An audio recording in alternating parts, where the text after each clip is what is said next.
네, 오늘도 귀한 찬양을 불러주신 우리 교회 앙상블 대원들 또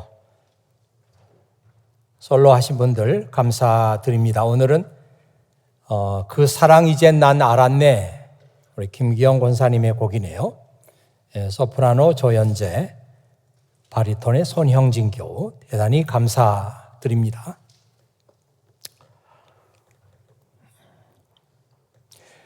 지난번 설교에서 제가 말씀드린 것이 예수님에 대한 이야기가 적어도 약 20년 동안은 문서 형태가 아니고 구전 형태로 전승되어 왔다 하는 얘기를 드린 바가 있습니다. 이 말은 예수님에 대한 이야기가 하나의 구전이 아니라 여러 개의 구전의 형태로 전해졌다는 사실을 말하고 있습니다. 여러분 이해가 되시는지 모르겠어요. 우리나라의 그 민족의 노래라고 할 수 있는 아리랑이 있는데 이 아리랑이 하나의 아리랑만 있는 것이 아니고 지방마다 아리랑이 있어요. 그래서 제가 아리랑에 대한 역사를 찾아봤더니 이렇게 잘 정리를 해놓은 글이 있었습니다. 제가 한번 읽어볼게요. 우리 민족의 노래라고 할 수 있는 아리랑은 처음 태백산맥을 중심으로 한 산악지대에서 출발하여 산길과 강줄기를 따라 메나리조의 노래로 형성, 확산되어 오는 과정에서 각 시대마다 기능과 성격을 달리하며 오늘에 이르렀다.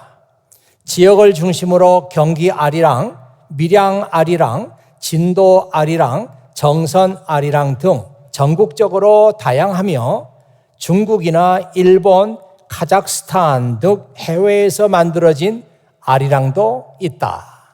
그렇게 썼습니다. 여러분 이 말씀을 한번 보시죠. 성경이 형성되는 과정도 이와 비슷합니다. 여러분 오해하지 마시고요. 구전의 형태가 어떻게 전승되고 있는가 하는 것을 지금 여러분에게 말씀을 드리고 있습니다. 제가 한번 이 말씀을 화면에 띄우겠습니다. 이 누가복음 1장 1절에서 4절에 나오는 말씀인데요. 아마 여러분들이 성경 읽으면서 이 말씀에 대한 정확한 이해가 좀 부족할 거예요. 제가 한번 읽어보겠습니다. 우리 가운데서 일어난 일에 대하여 차례대로 쓰려고 한 사람들이 많이 있었습니다. 그러니까 이 말씀은 우리 가운데서 일어난 일에 대하여 이걸 좀 글로 남겨야 되겠다, 이렇게 한 사람들이 많이 있었다는 겁니다. 한두 사람이 아니에요. 서너 사람이 아니고요. 많은 사람들이 지금 예수님께 대한 이야기를 좀 잘 써서 문서로 남겨야 되겠다, 이렇게 생각한 사람들이 많이 있었다는 것입니다. 이 사람들은 처음부터 이 일을 목격한 사람들, 이거 예수님의 제자들이 되겠죠. 즉 말씀의 종들이 우리에게 전하여 준 대로 기록하였습니다. 예수님의 제자들이 예수님에 대한 이야기를 입에서 입으로 이렇게 전하게 되었고, 그 얘기를 들은 사람들이 내가 그 말씀을 한번 문서로 남겨야 되겠다, 이렇게 생각하는 사람들이 많이 있었다는 것입니다. 존귀하신 데오빌로 각하,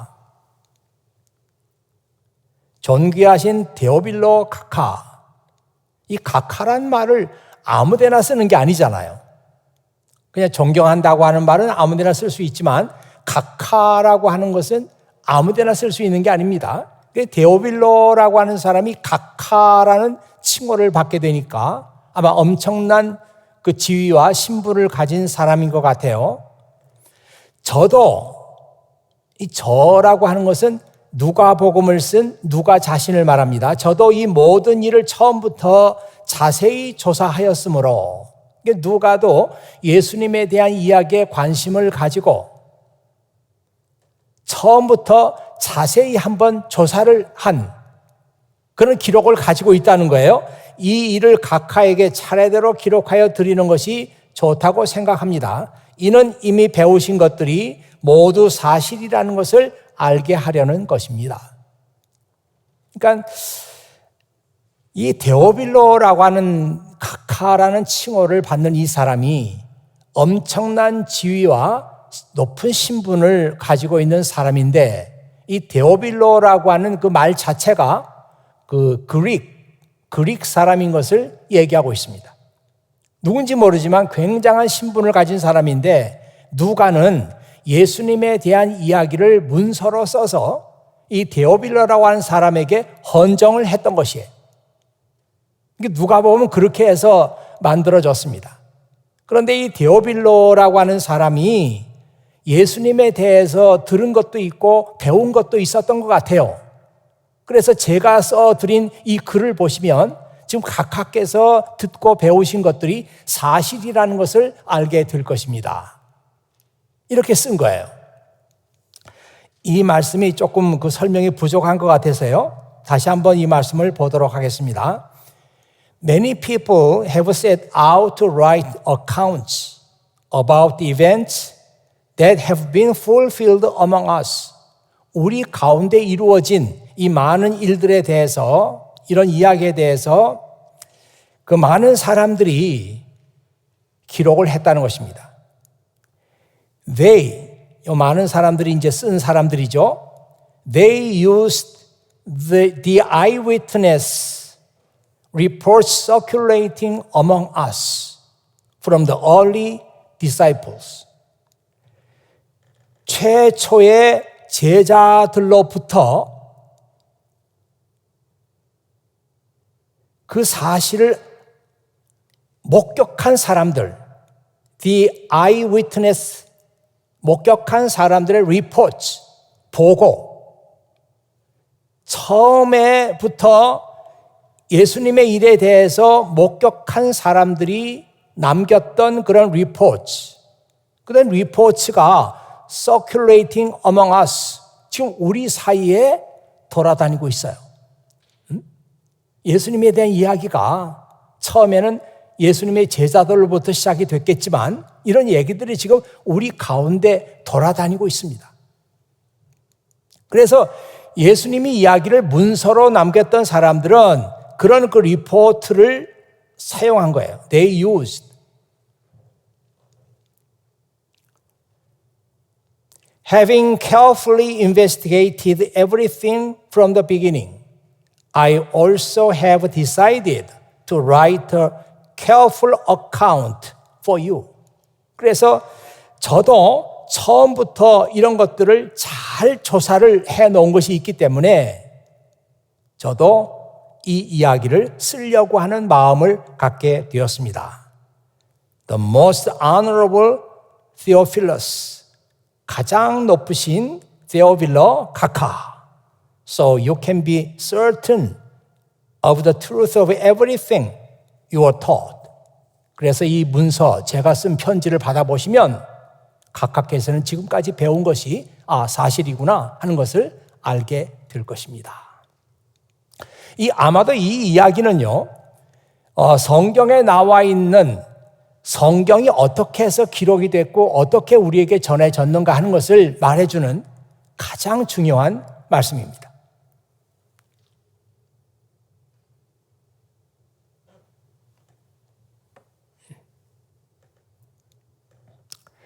이 누가가 그의 복음서를 쓴 것이 서기 60년대 초라고 여러분에게 말씀을 드렸습니다. 그런데 그는 유대인이 아니에요. 그는 이방 사람이었습니다. 직업은 의사였고요.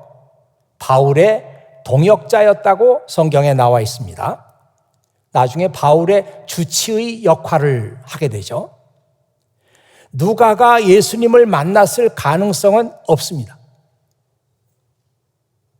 누가가 살았던 시대하고 예수님이 살았던 시대가 물론 크게 틀리진 않지만, 그러나 누가는 이방 사람이었고 예수님을 만날 가능성은 거의 없습니다. 전해오는 말에 의하면 누가는 시리아 안디옥 출신이라고 하는 그런 문서가 남아 있습니다.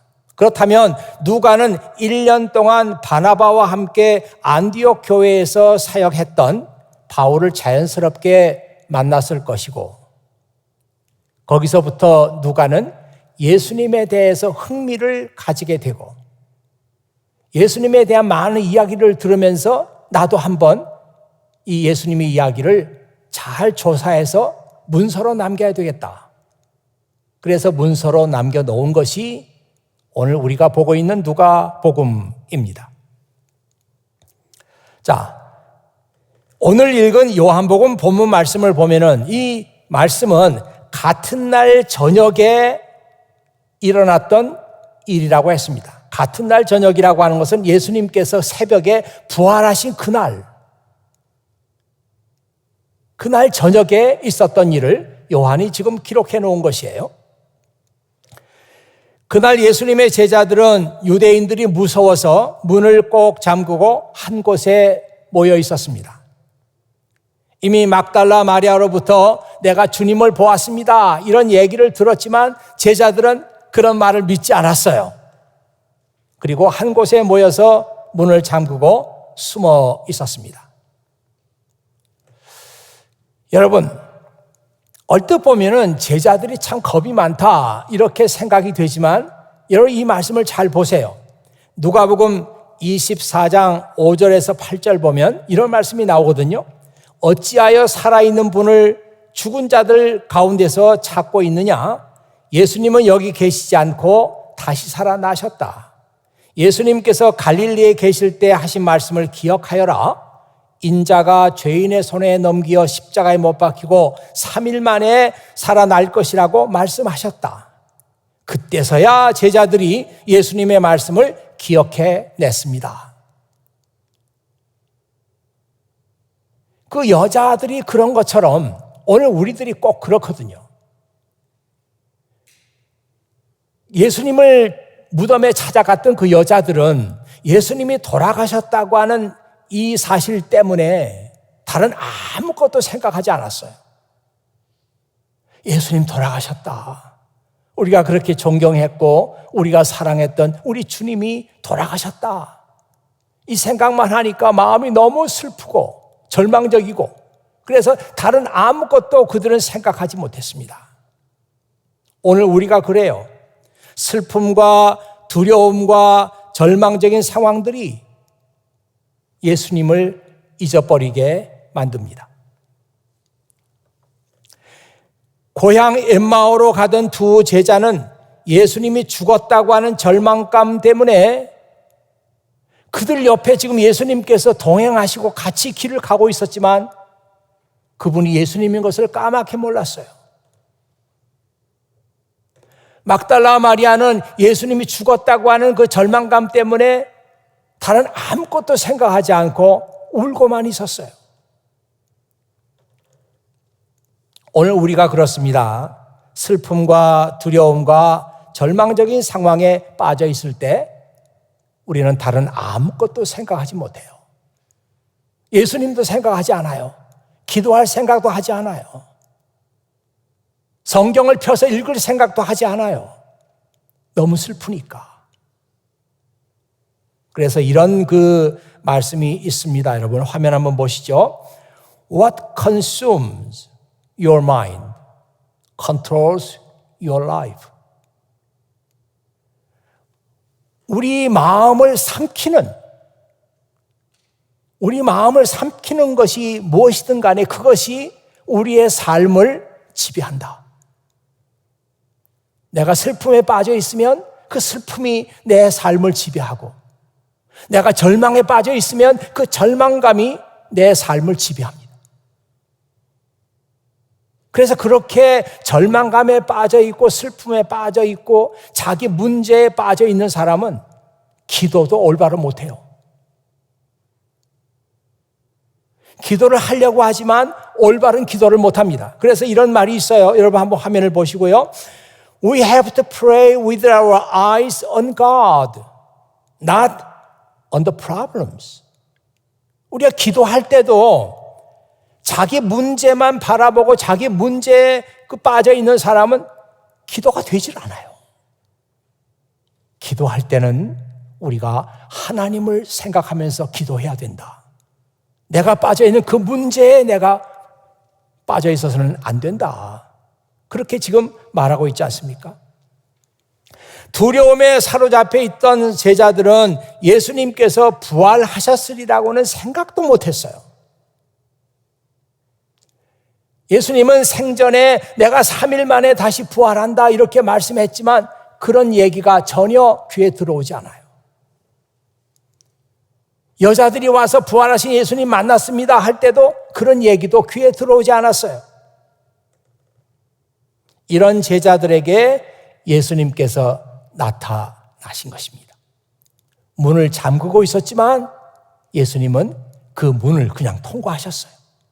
그래서 제자들에게 나타났습니다. 불안에 떨고 있는 그 제자들에게 예수님께서 인사를 하셨어요. 샬롬, 샬롬. 우리말 성경에는 너희에게 평강이 있을지어다. 그렇게 말씀했습니다. 참 얼마나 좋은 인사입니까?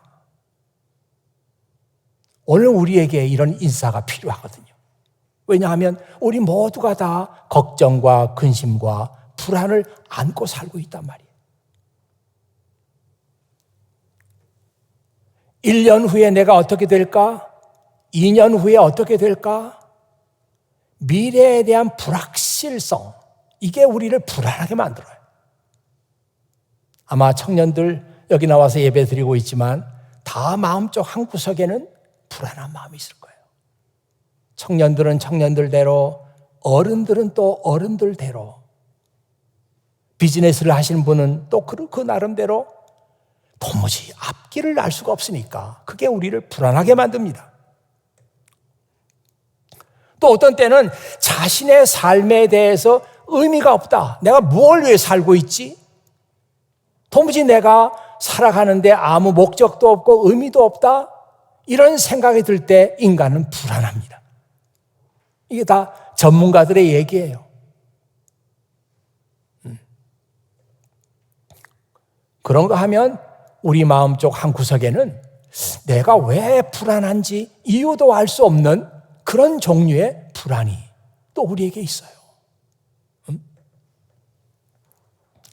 이런 우리에게 필요한 것이 있다면 샬롬, 하나님의 평강, 하나님의 평화.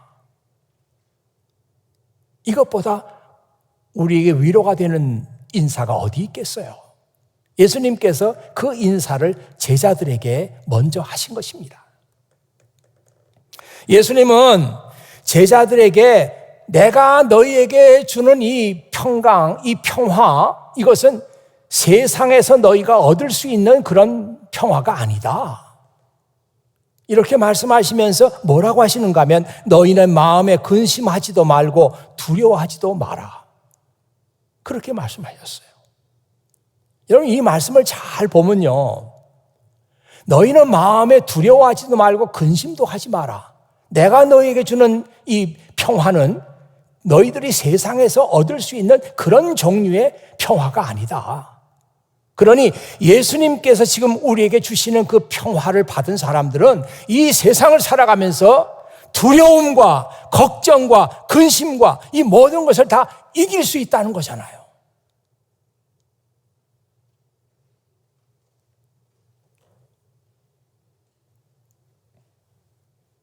예수님은 우리에게 충분히 이런 평화를 주실 수 있는 분이에요. 왜? 하나님의 아들이니까? 왜 예수님은 우리에게 세상이 주는 것과 같지 않는 그런 평화를 줄 수가 있죠? 왜 예수님이 주신 그 평화를 우리가 소유하게 되면 걱정과 근심과 이 세상의 모든 문제들을 다 이길 수 있죠? 놀라지 마세요, 여러분. 예수님의 이름이 평화예요. 예수님의 이름이 평화야. 여러분, 이사야 구약성경 9장 6절에 보면은 이제 앞으로 태어날 메시아에 대해서 이름이 쭉 나와 있습니다. 이름이 이렇게 나와 있다고 하는 것은 그 메시아가 이런 사역도 하고 저런 사역도 하고 저런 사역도 하고 그렇다는 뜻이에요. 그 중에 하나가 뭐냐면 그 메시아의 이름은 평강의 왕이다. The Prince of Peace. The Prince of Peace. 이 peace란 말은 원래 말은 샬롬이죠. Prince of Shalom. 앞으로 태어날 메시아의 이름이 The Prince of Shalom. 평화의 왕이에요. 우리는 고백하기를 그 이사야 9장 6절에서 얘기한 그 메시아, 그분이 바로 예수 그리스도다. 이렇게 우리는 고백하지 않습니까? 예수님의 이름이 The Prince of Shalom, 평화의 왕이에요.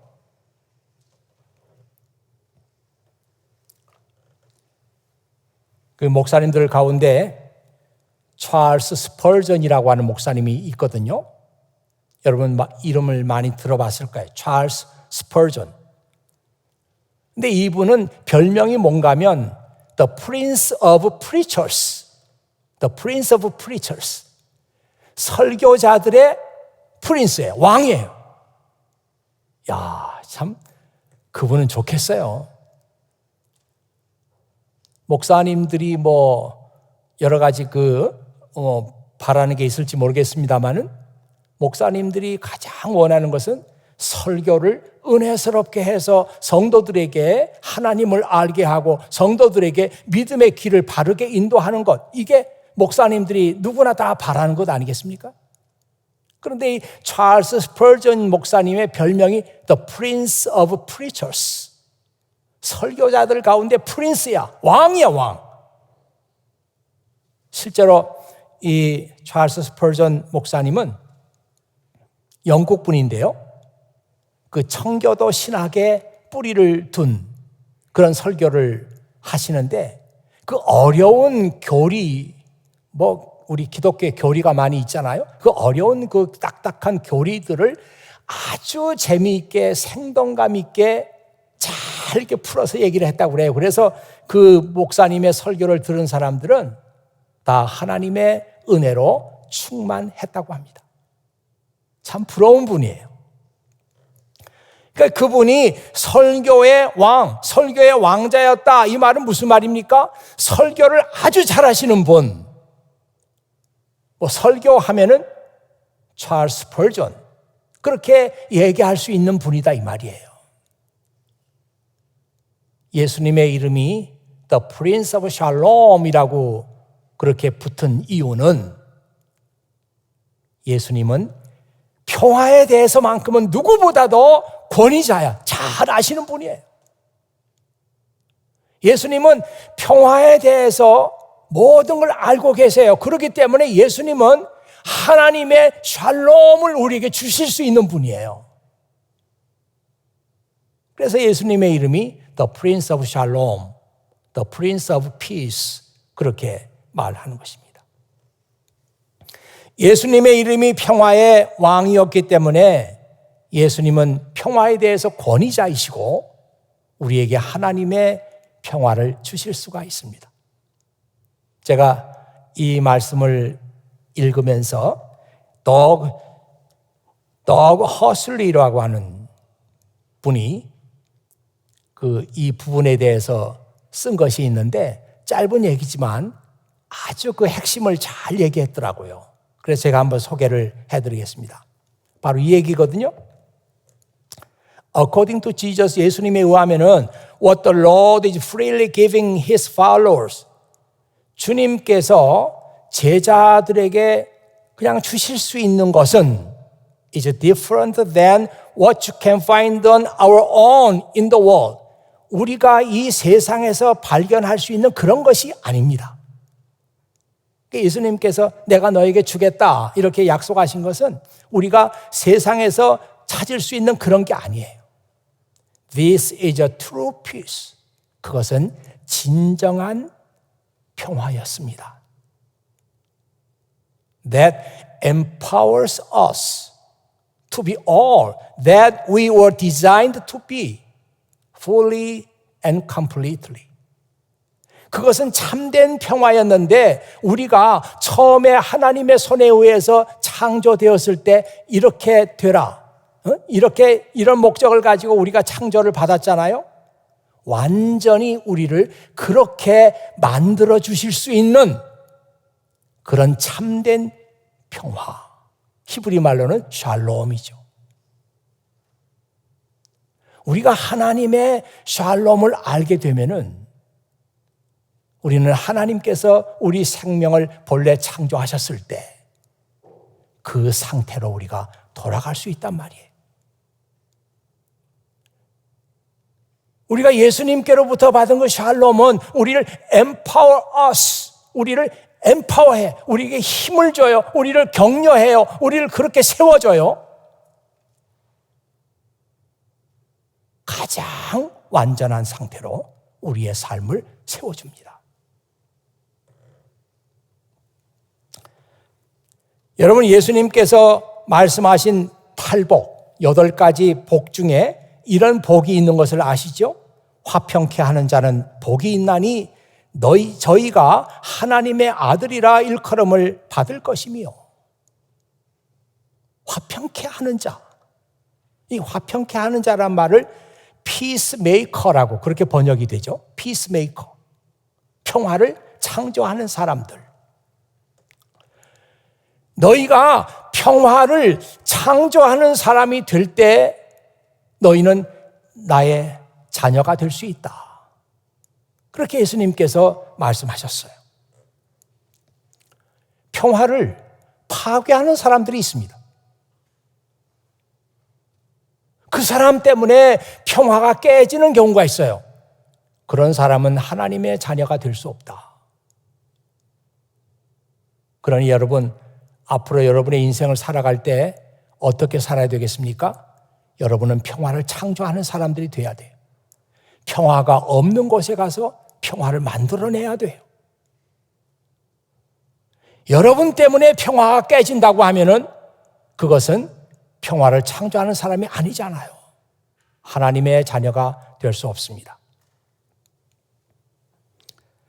또 어떤 경우에는 평화가 지금 위협을 받고 있어요. 평화가 위협을 받고 있어요. 그런 상황에서 방관자들이 있습니다. 평화가 지금 깨지려고 하고 있는데도 아무런 행동을 하지 않고 방관하고 보는 사람이 있어요. 그런 사람들도 하나님의 자녀가 될 수 없습니다. 우리는 적극적으로 평화를 창조하고 평화를 지키는 사람이 돼야 하나님의 자녀가 될 수 있습니다.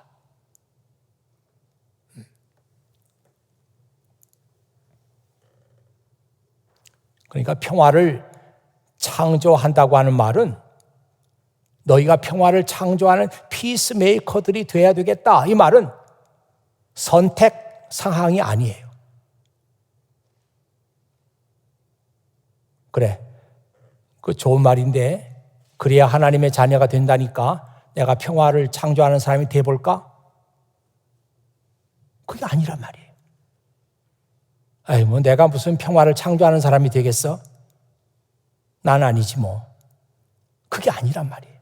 이거는 모든 크리스찬들이 하나님의 자녀가 되기를 원하는 사람들은 누구나 다 피스메이커들이 돼야 돼요.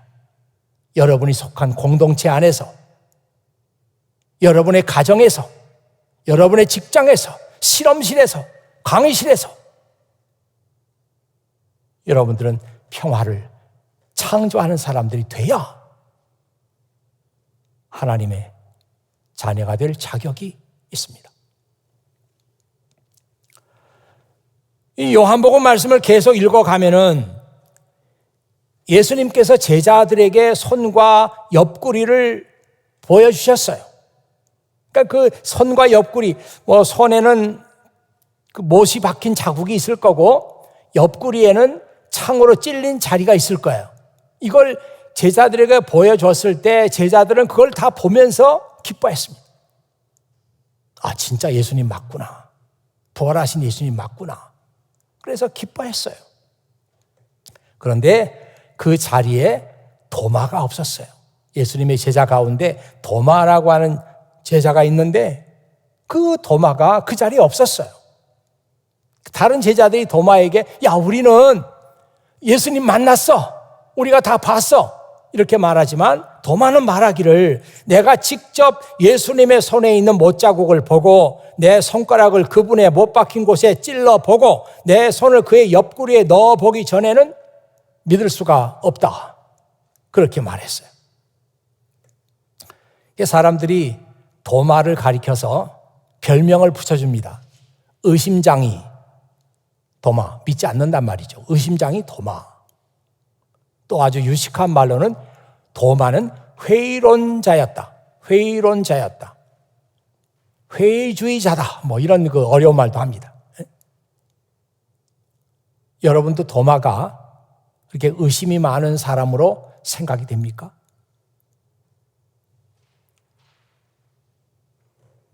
사실 부활하신 예수님의 부활을 믿는다고 하는 것은 간단한 일이 아니에요.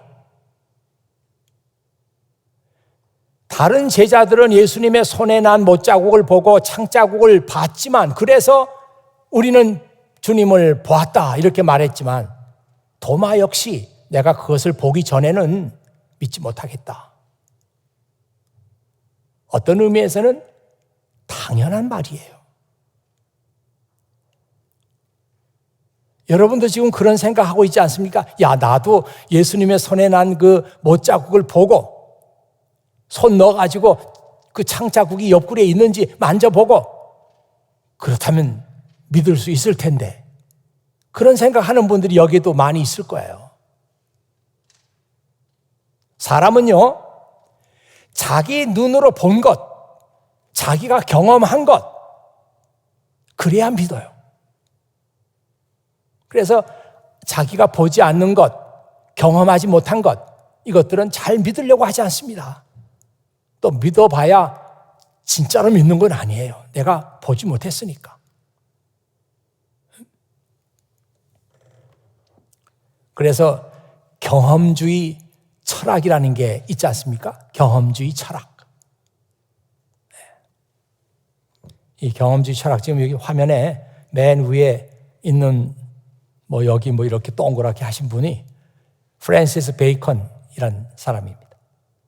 이분이 경험주의 철학을 시작하신 분이에요. 그 다음에 그 밑에 나와 있는 사람이 존 락크라는, 존 락크, 다 영국 사람들입니다. 존 락크. 경험주의, 프랜시스 베이컨의 경험주의 철학을 발전시킨 사람이에요. 존 락크.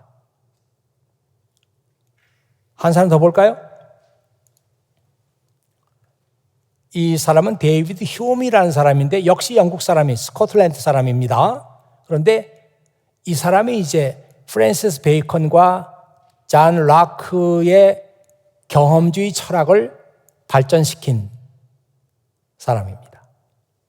그래서 그 존 락크 같은 사람은 인간의 지식, 인간의 인식은 경험을 통해서 얻어진다. 존 락크 같은 사람은 다른 얘기 하지 않았어요. 인간은 경험이 중요하다. 그 경험을 통해서 배우게 된다.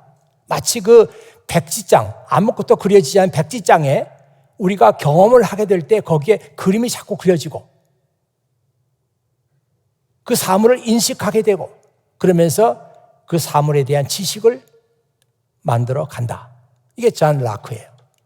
근데 데이비드 휴먼은 존 락크의 그 경험주의 철학을 더 발전시킨 사람이거든요. 그래서 지금 화면에 보면 그런 말이 나오죠. A wise man proportions his belief to the evidence.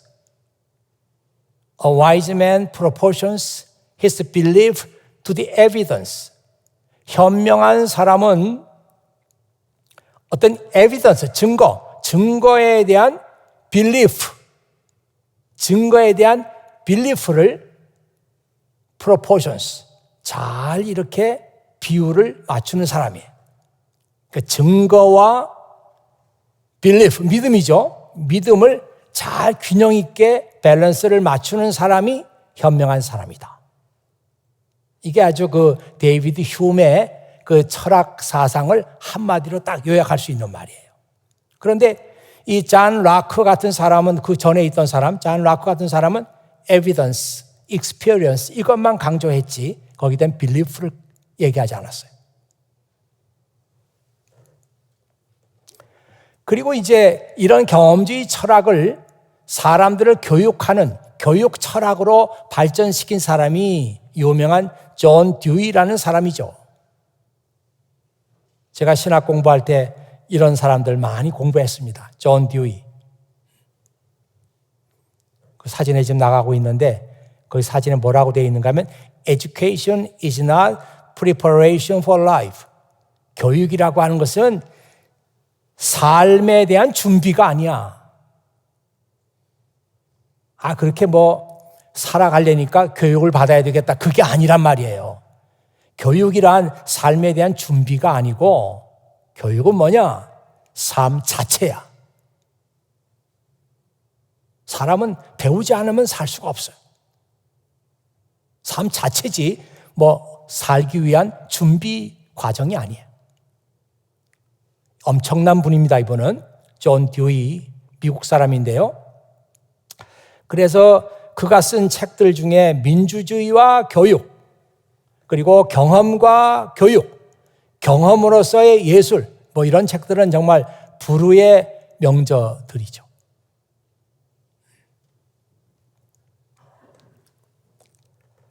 꼭 이런 무슨 경험주의 철학이나 경험주의 교육 이론이나 이걸 얘기하지 않더라도 사람이 어떤 사실을 믿는 데 있어서 경험이라는 것은 진짜 부정할 수 없을 정도로 중요한 거예요. 체험, 우리 믿음 생활에서도 체험, 이 경험이 중요하다고 말하지 않습니까? 그러므로 도마가 내가 그 주님의 손을 만져보고 옆구리에 손을 넣어보기 전에는 내가 믿을 수 없다고 말한 것은 비난받을 일이 아니에요. 당연한 일이죠. 일주일 뒤에 예수님께서 다시 제자들을 찾아오셔서 그 도마에게 손을 보여주셨어요. 야, 여기 좀 만져봐. 그리고 옆구리를 내주시면서 여기 좀 손을 넣어봐라. 진짜 이 도마는 그 예수님의 손을 만져보고 옆구리를 만져봤던 것 같아요. 그러면서 그 자리에서 무릎을 꿇고 예수님께 나의 주님, 나의 하나님 하면서 자기 믿음을 그때 가서야 고백을 하죠. 도마는 정말 예수님의 말대로 예수님의 손에 못자국을 찔러보고 예수님의 옆구리를 만져보았던 것 같아요. 그래서 요한은 그 장면을 옆에서 지켜봤고요. 그리고 나서 요한이 나중에 쓴 글이 있는데 요한이 이렇게 글을 썼습니다. 그 말씀도 한번 화면에서 보시겠어요? 자, 요한 1서 1장 1절에서 3절에 나오는 말씀인데요. 아마 이 말씀도 이렇게 중요한 말씀인데 우리가 그냥 흘려 읽기 쉽습니다. 이 글은 이제 요한이 요한 1서, 2서, 3서를 쓰면서 서두에 그렇게 쓴 거죠. 이 글은 생명의 말씀에 대한 것입니다. 저는 이 말씀을 탁 이렇게 읽으면서 가슴이 뭉클했어요. 지금 제자 요한복음을 쓴 사람이에요. 나중에 요한 1서, 2서, 3서, 요한계시록까지 쓰는 사람인데 요한 1서, 2서, 3서를 딱 시작하면서 제가 쓰는 이 글은 생명의 말씀에 대한 것입니다. 이렇게 썼어요. 그러니까 요한은 예수님을 가리켜서 저분은 생명의 말씀이신 분이다. 저분은 생명의 말씀이야. 그렇게 인식을 했던 거예요. 그 말씀은 천지가 창조되기 전부터 계셨습니다. 우리는 그 말씀을 눈으로 보고 우리는 그 생명의 말씀을 듣고 눈으로 보고 실제로 목격하고 손으로 만져보았습니다. 이 말은 요한이 직접 예수님을 만져봤다 이런 의미도 있겠지만 아마도 도마가 예수님의 손을 만져보고 옆구리를 만져보고 그 옆에서 다 목격을 했던 것 같아요. 이 글은 생명의 말씀에 관한 것입니다. 그 말씀은 천지가 창조되기 전부터 계셨습니다. 우리는 그 말씀을 듣고 눈으로 보고 실제로 목격하고 손으로 만져보았습니다. 그 생명이 나타났을 때 우리는 그 생명을 보았기 때문에 그것을 증언합니다. 우리가 여러분에게 선포하는 이 영원한 생명은 아버지와 함께 있다가 우리에게 분명히 나타난 것입니다. 우리가 보고 들은 그것을 여러분에게 선포하는 목적은 우리가 아버지와 그리고 그분의 아들 예수 그리스도와 사귀는 친교를 여러분도 함께 나눌 수 있게 하려는 것입니다. 지금 요한이 요한 1서, 2서, 3서 편지를 쓰면서 맨 처음에 이 얘기를 쓴 거예요. 우리는 예수 그리스도 생명의 말씀이신 그분을 눈으로 직접 봤어요. 손으로 만져도 봤어요. 들었어요, 그분을. 그래서 우리는 그분의 제자가 되었고 그분을 통해서 우리는 하나님과 친교, 교제, 펠로우십을 나누게 되었습니다. 내가 여러분에게 이 편지를 쓰는 목적은 우리가 그랬던 것처럼 여러분도 우리가 지금 예수님과 나누고 있는 이 교제, 친교 가운데 여러분도 다 들어오라고 여러분을 지금 초대하려는 것입니다. 그렇게 썼어요. 야, 이게 정말 얼마나 중요한 말씀입니까? 이런 얘기가 오늘 우리들의 입에서 나와야 되지 않아요?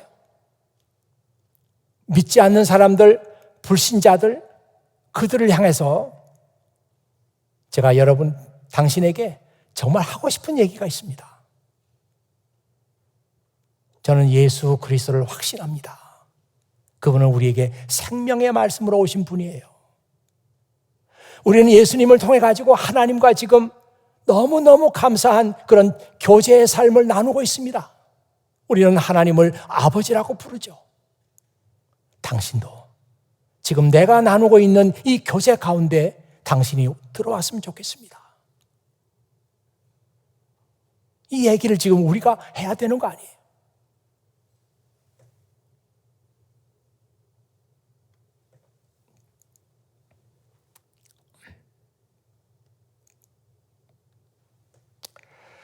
우리가 어떤 사실을 인식하는데 경험이 중요합니다. 부정할 수 없어요. 심지어 우리 믿음 생활에도 경험이 중요해요. 그런데 경험이 전부가 아니다. 그래, 경험이 중요하지, 맞아요. 그렇지만 우리가 모든 일을 다 경험해보고 다 겪어보고 체험해보고 믿을 수는 없는 거잖아요. 어떤 진리는 우리가 경험할 수 없는 진리도 있습니다. 그래서 우리가 이성을 통해서 믿어야 되는, 받아들여야 되는 그런 진리도 있어요. 그런가 하면 또 어떤 진리는 이성으로도 이해가 안 되고 우리 경험으로도 이해가 안 되고, 그래서 어떤 진리는 그냥 믿고 받아들여야 되는 그런 진리가 있습니다. 그 진리가 예수님의 부활이에요. 예수님의 부활이에요. 예수님의 부활 우리가 다 경험하고 믿을 수 있습니까? 우리가 지금 도마처럼 예수님의 손을 만져볼 수 있어요? 예수님의 부활, 우리의 이성을 가지고 다 이해할 수 있습니까? 안 돼요. 예수님의 부활은 그냥 우리가 믿고 받아들여야 되는 진리입니다. 성경에 나와 있는 부활에 관한 말씀을 우리가 믿고 받아들여야 돼요. 뿐만 아니라 예수님은 부활하셨다고 확신 있게 전하고 있는 그분들의 말을 우리가 믿고 받아들여야 됩니다. 정말 놀라운 일이에요. 경험도 할 수 없고 이성으로도 이해가 안 되지만 그 사실을 믿고 받아들일 때에 그 사람에게 그 사실이 깨달아진다. 이해가 된다. 이게 진리의 한 가지 종류입니다. 어떤 진리는 우리가 이성으로도 안 되고 경험으로도 안 되고 그냥 믿고 받아들이면 깨달아지는 진리가 있단 말이에요. 성경 말씀이 그렇고 예수님의 부활이 그렇습니다. 여러분 성경 말씀 믿을 때 다 깨달아지니까 믿습니까? 어떤 건 안 깨달아지는 게 더 많아요. 그렇지만 이건 하나님의 말씀이기 때문에 내가 믿고 받아들입니다. 그러면 이상하게도 그 말씀이 그때 가서 깨달아져요. 예수님의 부활도 그렇습니다. 예수님께서 그렇게 말씀하시죠. 너는 나를 보았기 때문에 믿느냐? 나를 보지 않고 믿는 사람은 더 복이 있다. 도마에게 주신 말씀이에요. 너는 나를 보았기 때문에, 나를 만져봤기 때문에, 나를 체험했기 때문에 믿느냐? 나를 보지 않고 믿는 사람은 더 복이 있다. 여러분 오늘 이 말씀 들으면서 내가 예수 그리스도의 부활을 믿습니다. 이렇게 고백하는 사람은 도마보다도 더 복이 있는 사람이에요. 도마가 예수님의 손을 만져보고 옆구리에 손을 넣어보고 나서 그때 가서야 무릎을 꿇고 주님, 나의 하나님이십니다. 이렇게 고백했지만 그 도마보다 더 복 있는 사람은 보지 않고 믿는 사람. 여러분과 저입니다. 더 복 있는 사람이에요.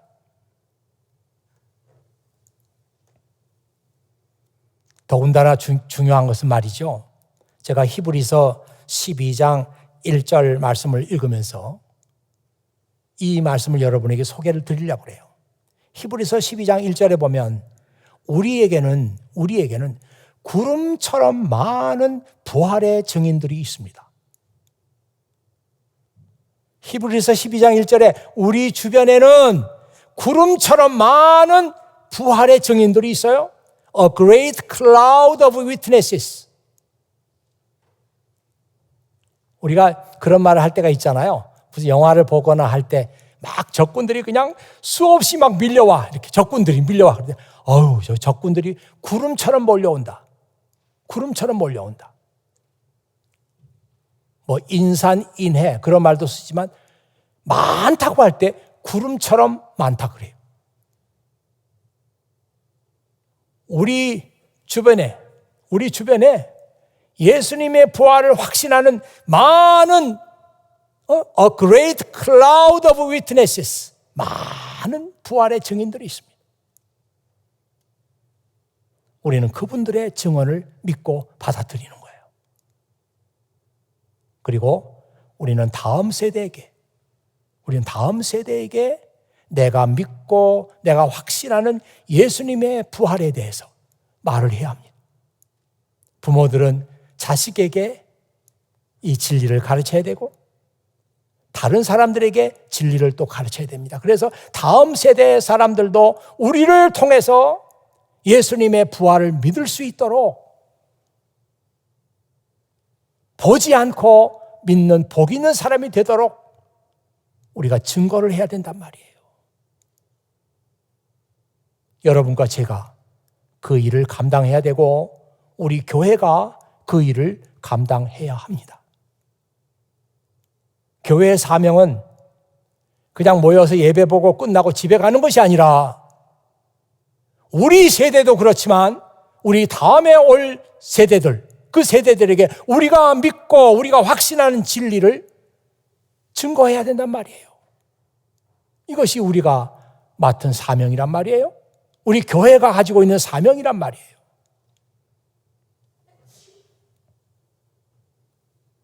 오늘 말씀에서 여러분 많은 은혜가 있기를 바라고요. 또 계속해서 여러분과 함께 예수님의 부활 이후에 어떤 일이 있었는지 여러분과 함께 말씀을 나누는 시간을 갖도록 하겠습니다. 기도드리겠습니다. 아버지 하나님 감사합니다. 오늘도 아버지 하나님께서 믿지 않는 도마에게 우리 주님께서 하신 일들을 보았습니다. 믿지 않는 도마에게 그를 긍휼히 여기시고 불쌍히 여기시며 직접 손을 보여주시고 창자국을 만져보도록 허락하셨습니다. 그리고 보지 않고 믿는 사람은 더 복이 있다. 이 말씀을 주님께서 남겨주셨습니다. 바로 이 말씀은 오늘 예배를 드리는 우리들을 위한 것입니다. 우리가 그 말씀을 믿고 예수님의 부활을 확신하고 예수님의 부활의 진리를 다음 세대까지 전해줄 수 있는 그런 책임을 다시 한번 생각할 수 있도록 도와주시니 감사합니다. 이제는 우리가 단순히 교회 나와서 예배 드리고 단순히 나 혼자 예수 믿고 마음의 평안함을 가지고 여기서 끝나는 것이 아니라 우리에게 다음 세대에 대한 책임이 주어져 있다는 사실을 교회가 깨닫고 예배 드리는 우리 한 사람 한 사람이 깨달을 수 있도록 주님 도와주시기를 간절히 바라옵고 원합니다. 살아있는 교회 되게 하시고 살아있는 크리스찬들이 바로 여기에 앉은 사람들이 되도록 주님 은혜 베풀어 주시옵소서. 우리 구주 예수 그리스도의 이름으로 기도하옵나이다. 아멘.